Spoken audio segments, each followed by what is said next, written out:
Hi guys, welcome back to a new video. Again, apologise for the delay. As I'll explain at the end of the video, a lot of stuff has got in the way with life and obviously the podcast as well. So there's priorities really at the moment, and Christmas is coming, so work's getting very, very busy. So I do apologise for that. But I really hope you enjoy this video. So in this video, we're looking at a member of the 1st Airborne Division, predominantly the Royal Engineers, and a member of that unit itself. And mainly, obviously, we just talk about the kit and what he's wearing, and a little bit of that. So I really hope you enjoy, and we get into the video. So now on to the mannequin itself. As I said in the intro, this is a member of the 1st Airborne Division, Royal Engineers more specifically. So Royal Engineers, like with the Royal Artillery and other supporting arms, they'll be attached to units and battalions, etc. of the regular army, and also with the, that's no exception, with the airborne as well. So you'll need those supporting arms for, say, any engineering really. That's the main job really. Demolitions, repairs, bridge building, all those sort of things. Like you'll have Royal Army Service Corps, Royal Army Medical Corps, etc., and then Royal Artillery as well, as all supporting arms. So, as this is a member of the Airborne, Marine Beret. And the Marine Beret wasn't exclusive to the Parachute Regiment, it was for all airborne forces. That is still sort of the case today as well. You don't have to be in the Parachute Regiment to wear an airborne beret. As long as you're with the airborne forces, and you'll be wearing a Marine Beret.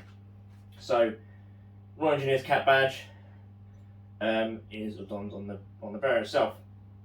The helmet is of the airborne type, obviously, developed during the war, and also used as a dispatch rider's helmet, the shell itself, and Royal Armoured Corps helmet as well. As I said, the shell.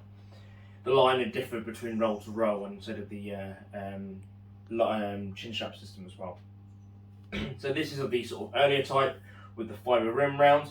Obviously, this has been scrimmed to break up the outline, etc. And then there's a net over that to attach the scrim. I'll just show you inside. I've shown this in a previous video though. Actual helmet itself.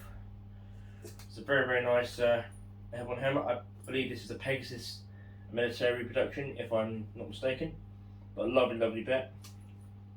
Obviously, with the early style leather chin strap, etc. The canvas ones weren't really seen until, well, they were kind of seen during Market Garden, but mostly started to be seen around Varsity, etc.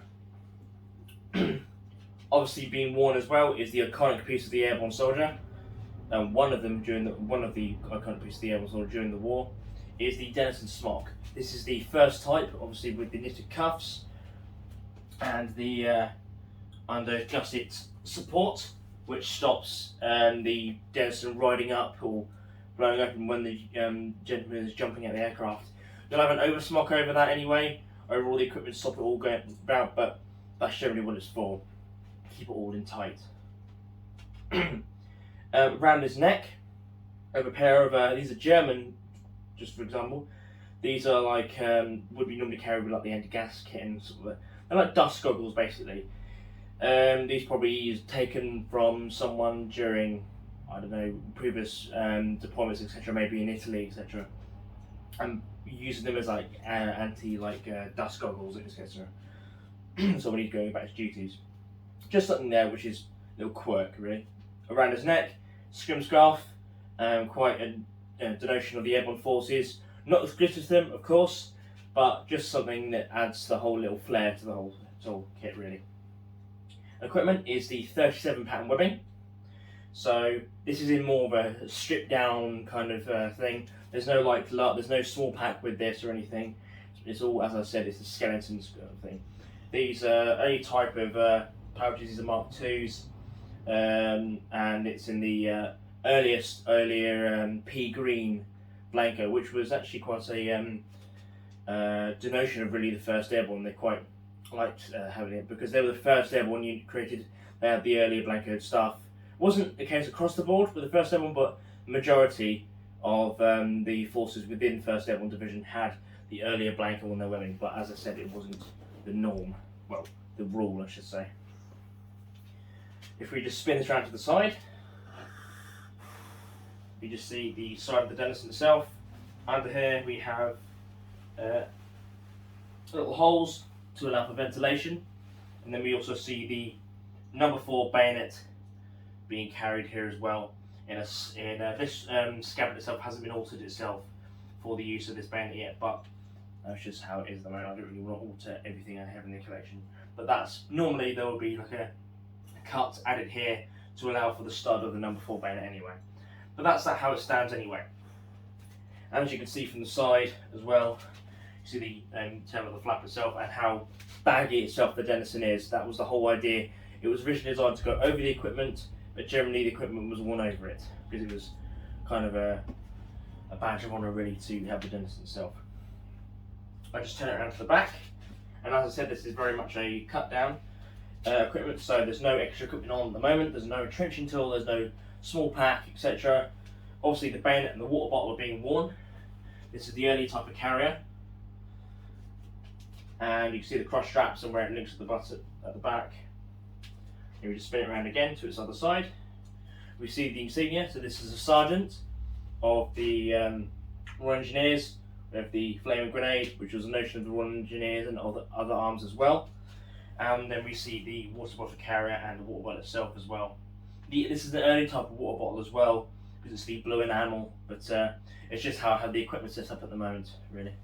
But that's how it is, really. Just go back to the front, and that's mainly it, really. It's not a lot to go over. I will quickly stop here and we'll have a look at the battle dress underneath, because that has a little bit more of a flair to it, which will denote a bit more about the gentleman that this is portraying. Okay, so now we have the battle dress. This obviously is to be worn underneath the Denison itself. I've topped it off with the beret now as well, as you can see, the larger style of the beret of this time. And this is the latest style of austerity pattern battle dress.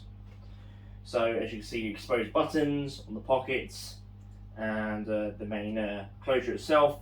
More simplified in the way there's no pleats in the pockets as well. And it's a different style of clasps than to the early war style, which did change in the 1940 pattern, and obviously kept on the austerity pattern as well. It's a more sort of better closure system actually as well, in the way of it grasps the tape band itself. Obviously hook fastened at the top, and I'll just spin it around to the side. As you can see, Sergeant, Airborne Division, Royal Engineers. There's no wings on here at the moment, generally because it was only worn one side.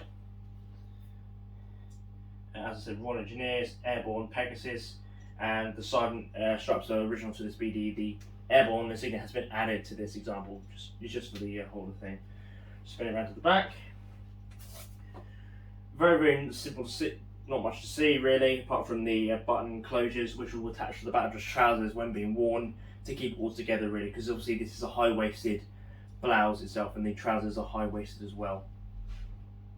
Spin it round to the side. Here we see a little bit more. So we see the airborne wings. Obviously, the Royal Engineers came in two different types of transport for, or delivery system, I should say, for the operation. One part was by glider, the other part was by jumping with, say, the first wave to be first on the ground, really. Jumping from Dakotas and other aircraft such as that. That was the same with other units, say with the Royal Engineers. It was just a way of getting more troops on the ground very, very quickly. It's a way of like the maximum capacity of how many gliders they had and what they could do really with the amount of troops they had as well. So as I said, Sergeant stripes, Airborne insignia for the airborne divisions, or the airborne forces, I should say, in general for the British. Royal Engineer shoulder titles, as I said, airborne wings. And then we also have a brass flaming grenade. There would be normally one on each arm. I just only have the one at the moment, so that's why this is on this arm. But that's sort of the whole thing. Like similar what's on the Denison as well, with the embroidered grenade itself. Also on the arm is the qualification badge for marksman as well. So rifle qualification is on that arm. Spin it around to the front, and that's really all there is really to see, really. I said really a lot of times there. So I hope you enjoyed. Any more questions, please leave in the comments down below. Anything I missed, please let me know as well. Obviously this is just about the kit itself. It's a very stripped down thing of this. If it was, say, a frontline soldier with one of the infantry regiments that are part of the which were glider-borne during the operation, or any of the troops who jumped in by parachute, who were frontline infantry. It'll be a bit more detailed in the way of the kit, but generally this guy will be carrying basically what every other infantryman's carrying: small pack, trenching tool, all those sort of kinds of things really, obviously ammunition as well. And at the end of the day, probably had to jump in as a rifleman at the end of the day, and his trade came second, especially during the use of big perimeter parts of the later on in the days of the operation, when things started going really, really badly. So I really, really hope you enjoyed. So please like, comment and subscribe. Other things going on at the moment, that's why videos have been quite lax lately, as they always are with this channel. The podcast has been going, which is taking a lot of my time.